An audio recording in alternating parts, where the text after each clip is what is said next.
If there is one publication on this earth that deserves to be thrown into its own namesake, it is definitely The Atlantic. They have been peddling propaganda, misinformation for decades at this point, all the way back to the turn of the fucking 20th century. This outlet has been nothing but a left-wing rag. And they're back in the fucking mainstream again for this atrocious piece of journalism by McKay Chopkins. I don't know if you ever trust anybody with two last names. Regardless, this went up today, and it just really exposes the rest of their compatriots in the left-wing propaganda sphere as just being disingenuous hacks. I know I give the New York Times a fair amount of shit, CNN, the Washington Post, the Fox News even. All of those just real low-brow, low-information articles that are easily dispelled. Like the last time that we talked about The Atlantic, it was that really absurd, very stupid, easily debunked story about President Trump saying that military people were suckers and losers. That thing was debunked even before I could go to bed and wake up in the morning by like 35 different people.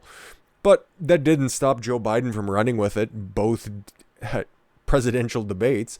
That didn't stop the media from running with it as well and using it to not cover the Hunter Biden laptop scandal. But no, let's see what else. Yeah, as you can see on the sidebar, what McKay Hopkins continues to write about. So yeah, recommended reading. Ugh, you couldn't pay me enough. If it wasn't for whatever, they give you like 5 free articles, and I pray I've got 2 left, so hopefully they do something stupid before the end of this, and whatever, there's ways around that as well. But as you can see, this is what this moron specializes in. When the mega bubble burst. Oh, when was that? According from your, did you see it burst from your ivory tower at the Atlantic? Or $1 billion disinformation campaign to re-elect the president. Ooh, I can hardly wait to not click on that. The conservatives trying to ditch fake news. I don't think so, but I'm not interested enough to spend any additional time on anything that you write, my dude. Because the Resistance's breakup with the media is at hand. The White House spent 4 years vilifying journalists. Vilifying journalists, or just calling a spade, because they weren't journalists. They haven't been journalists for a very long time. This even goes back into the Obama administration, when they were just fluffers for the teleprompter in chief. No, they didn't press him on anything. And then for all of that pent-up aggression, for all of these nerds that were stuffed in lockers with all of their pent-up aggression over the years, they took it out on the only guy who looked remotely like one of their jocks who were probably too busy fucking their attractive girlfriends you were opining over all those years to pay you a lick of attention. So you decided that, hey, I'll get a worthless English degree, I might minor in journalism, and then I can go collect a $32,000 a year paycheck writing at one of these halfway houses for intellectuals. But I'm tired of seeing that stupid little gif bounce around all stupidly on the sidebar here, and we're going to dig into this pile of shit. The day after the 2016 election, I got a phone call from an old friend. Oh my god, this started like a Stephen King novel. Neither of us had slept much. Could you imagine being that tied up in politics? Fuck. After I'm done recording stuff during the day, I don't think of anything when it comes to politics. Fuck, I would rather just talk about how underwhelming the Ravens have been this year, or what the fuck, when are the Blue Jays ever going to be competitive, or just have a laugh talking about old O&A clips. I could give a fuck what goes on. Like, I like President Trump. I think you guys probably know that by this point, but yeah, he doesn't encompass everything that I do, and I'd be, a little bit disappointed if on January 20th, I was going to say 21st. Yeah, okay, yeah, sure. On January 21st, if Biden is, decaying in the Oval Office, and yeah, I'll be, I don't know, a little sad, but I'll get over it. Not like this fucker who was like, oh, the day after the election, I hadn't slept much. Well, I remember that election going to like 2 o'clock in the morning before Trump gave his victory speech, and you had to wait until the next morning. A lot of people don't remember this, before Hillary Clinton fucking sobered up enough to give that concession speech. This is going to be hard. Yeah. All the stories coming out after that night when she was so drunk and throwing bottles at people's heads. Oh, delicious. Just like the final days in the White House when they were taking all the W's off the keyboards. That actually happened, people. Anyways, yeah, enough about shitting on stupid people. Let's shit on another stupid person. We spend most of the conversation exchanging shell-shocked comments of the "can you believe this" variety. I can't believe I'm reading this. Before we hung up, his voice... Ugh, how melodramatic is this crap? Before we hung up, his voice took on a trace of irony. "Well," he said, "this is going to be great for your career." God, what was he, kneeling in front of him? I waved the remark away, but I knew it was probably right. My contentious relationship with Donald Trump has already been paying professional dividends. They are nothing but grifters. They don't believe a fucking word they write. I'll tell you this, I only report on stuff that I really kind of have a visceral feeling about. There's a bunch of stuff that's out there that I could easily make just fucking clickbait videos on, and hell, a lot of the stuff I do doesn't resonate with fucking a third of my audience, and that's fine. I'm just going to continue to talk about the stuff I find interesting. If you guys want to come along for the ride, hell, there's 200 of you crazy bastards right now. Thank you very much. I mean that with 100% sincerity. And that is something I can always offer you guys. I'm just going to be me. I'm going to talk how I want, and I'm going to report how I want as well. And I'm not going to worry about what's best for my career like this fucking loser. Honestly, just chasing a buck like a legally blind hunter, just wandering around in the woods until he bumps into a giant oak, I suppose. But no, he's not alone on this. Here's the beef of this, okay? There's a couple of journalists, and I use that very loosely, that he interviewed as well.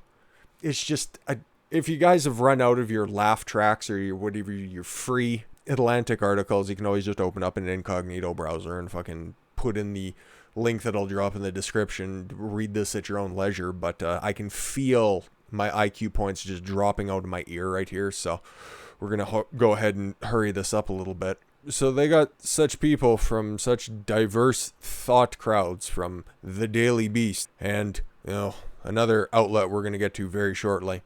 Olivia Nuzzi tries not to dwell on the unsavory fact that her career took off because of Trump, a lively writer who covered the 2016 campaign for the Daily Beast. Ugh. Ron Wilson, Rick, whatever, the balding gremlin from the Lincoln Project there. That's his rag. He's the editor-in-chief or whatever, editor and the rump. She joined New York Magazine around the time Trump took office and quickly became known for her caustic profiles of the president's hangers-ons. I've never heard of this bitch in my life, and thankfully she's famous in these circles, so I will never ever have to cross her. TV appearances, and shortly followed in the 2018, Nuzzi announced a major book deal with Simon & Schuster.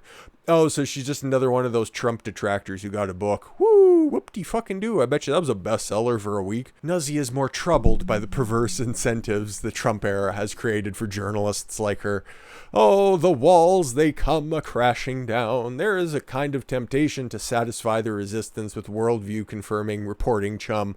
And what do you do about it? You feed into it. Instead of sticking to your journalistic roots, you just decide to steer into the disaster. Way to go. Way to have a backbone. None of these people do. They just have very distinctive ass grooves in their fucking computer chairs. She spent enough time on the internet. Ugh. She's a journalist, guys. She does Google searches to know that her most devoted readers are, and they aren't mega bros. This is a respected outlet, using slang terms like mega bros. Hilarious. It didn't really require any special bravery to report honestly and critically. You could have just stopped it there, but then you just go ahead and contradict yourself on Donald Trump. You don't do that, lady. You really don't. You just make slander, like it said here. Yeah. Satisfy the resistance with a worldview confirming reporting chum. That's what you do. That's what your book was based on. Yeah, this is what this bitch has written so far. Nothing. She announced something in 2018. And she's going to be doing a book about the 2020 campaign. As you can see, her interests are very varied and diverse. I could and do write a piece about Donald Trump and is the biggest asshole to ever live and is a terrible human being and a shitty president and he's ugly and nobody would be mad at me except for the same people who are mad at me anyway for existing. That's all the New Yorker does anymore. So what are you just trying to do? You're just trying to preach to the choir here. So because you can't reach anybody with your New Yorker article, you come to The Atlantic, which has even a smaller profile, in order to bitch about how you're so unsuccessful at The New Yorker with your book that has yet to be released or even have a lick of information on. Fucking A, bitch. Anyways, enough about this, you useless broad. But Trump's endless media bashing has also desensitized many news outlets to Republican accusations of bias. And while they've learned to tune out bad faith criticism, they've also soaked up plaudits from their new fans. One cable news anchor told me, oh, here you go, guys, anonymous source. One cable news anchor that told me that praise from anti-Trump celebrities on Twitter has become like a narcotic for some of his colleagues. Okay. It's important to take people that George Takei likes their monologue. Why? Somebody who hasn't been relevant since Howard Stern interviews. Like, this is the kind of bubble these people live in. It's all about their own friends writing the same shitty articles and seeking praise from people who are even less relevant to the public than they are. And these are the people who are supposed to swing elections. Like, what are we talking about here? But here's the meat, or in his case, beyond meat of the story. Few reporters have been at the center of more high-profile spats with Trump, White House, than CNN's Jim Acosta. Ugh, a veteran TV newsman.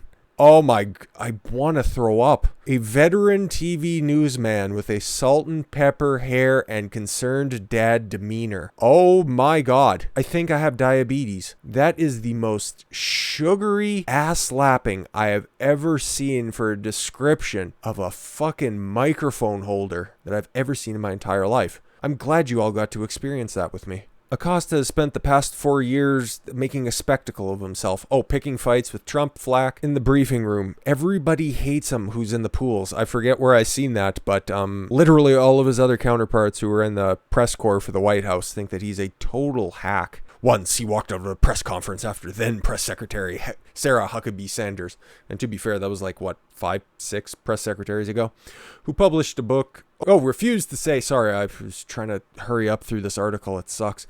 Refused to say reporters weren't enemies of the people. Well, why? Just because you lie for a living doesn't mean that somebody else has to. On another occasion, the White House temporarily revoked his press credentials. Yeah, his press credentials. Aha. They also didn't note that lasted for like an hour because CNN threw a fucking temper tantrum, and they were like, okay, Jesus Christ, we'll just make a spectacle out of him every time he asks a stupid question. Detractors have accused Acosta, who published a book in 2019 titled Listen to Me Whine About Trump for 300 Pages, of showboating. Yes, I like how they just glance over that, but yeah, you could literally go ask anybody else who's in the press corps, and it's like, we hate whenever he puts up his hand, because he's always just trying to hop on his little soapbox. You can't just go and trash the press and totally lie to the American people. That's what CNN's byline is now. And tell them that real news is fake news. You haven't done any reporting of that in at least 4 years. I was totally unaware of Jim Acosta, and probably to a better mental health perspective, was probably in a much better place without knowing his stupid name. But at the same time, I am a big fan of comedy. I couldn't stomach it. Have you tried a suppository? Or do they just keep falling out? The drama has made him famous. As much as anybody who's famous at CNN can be famous. Like, would you want to be the same kind of caliber of fame as Brian Stelter? Like, ugh, come on now. Said he doesn't expect to bring the same crusading style of his coverage of the next administration. And there it is. There it is. I don't think the press should be trying to whip up Biden presidency and turn it into must-see TV in the contrived way.